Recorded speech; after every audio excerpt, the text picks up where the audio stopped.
Hi, you're watching CNBC TV18 News Reel. I'm Archita Solanki and I'm back with the day's top headlines. Let's get started with our cover story.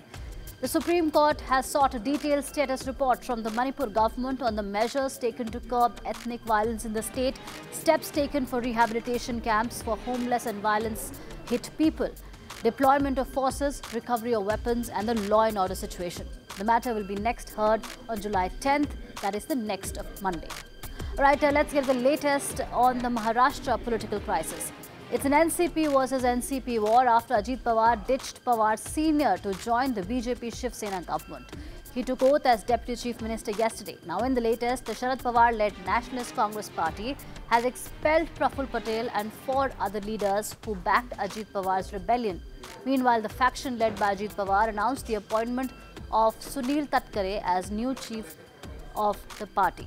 Now, Sharad Pawar-led party has also moved a disqualification request against Ajit Pawar and 8 others who joined the Eknath Shinde cabinet.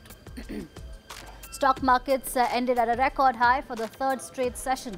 Sensex gained nearly 500 points to go past 65,000 mark. Meanwhile, Nifty remained comfortably above the 19,000 level. As Indian equity benchmarks hit new highs, the tradition of using the Singapore Stock Exchange Nifty or SGX Nifty to anticipate opening trends for shares in India changed. From today, SGX Nifty has been rebranded the Gift Nifty. As a result, derivative trade worth $7.5 billion has moved from Singapore to Gujarat's Gandhinagar starting today.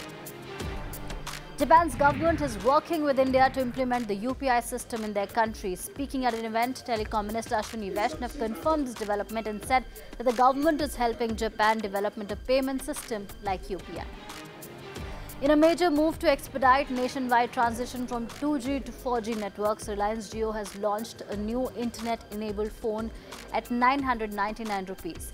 The move is aimed at accelerating 4G adoption across India. Jio has an addressable market of 250 million people and it aims to reach 100 million plus users and capture more than 40% market share. In a major setback, Aam Aadmi Party leader Manish Sisodia's bail request was rejected by the Delhi High Court today in a case related to alleged irregularities in the Delhi excise policy scam. The court said that Sisodia is not entitled to bail at this stage.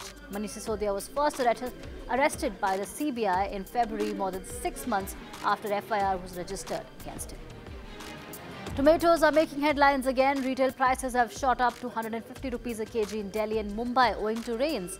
Consumer Affairs Secretary has said that though there has been a supply disruption, prices are usually high this time of the year. He also added that supply from Himachal Pradesh might help cool prices in Delhi NCR.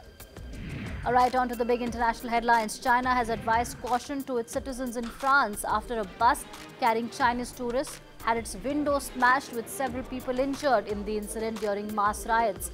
France witnessed an uneasy calm on Sunday with fewer arrests and sporadic instances of violence. Meanwhile, the grandmother of the teen who was shot dead by the police officer has appealed to protesters to stop the violence and urged them not to vandalize schools or buses. According to Pakistani media, Jack Ma, the co-founder of Alibaba, visited the country after completing his recent visit to Nepal. Jack Ma reportedly flew into Pakistan on a chartered aircraft provided by Hong Kong Business Aviation on Thursday. Mohammad Aswar Ehsan, the former state minister, revealed in a tweet that Jack Ma was in Lahore on a purely private visit. He also added that even the Chinese embassy is not aware of these developments. Amid frosty ties between the US and China, US Treasury Secretary Janet Yellen will travel to Beijing from July 6 to 9 for meetings with senior Chinese officials. Yellen's long-anticipated trip is part of a push by President Joe Biden to deepen communication between the world's 2 largest economies and stabilize the relationship.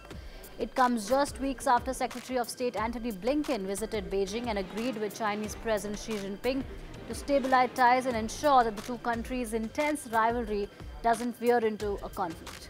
And with that, it's a wrap. I'll be back tomorrow again with another edition of Newsreel. Thank you for watching.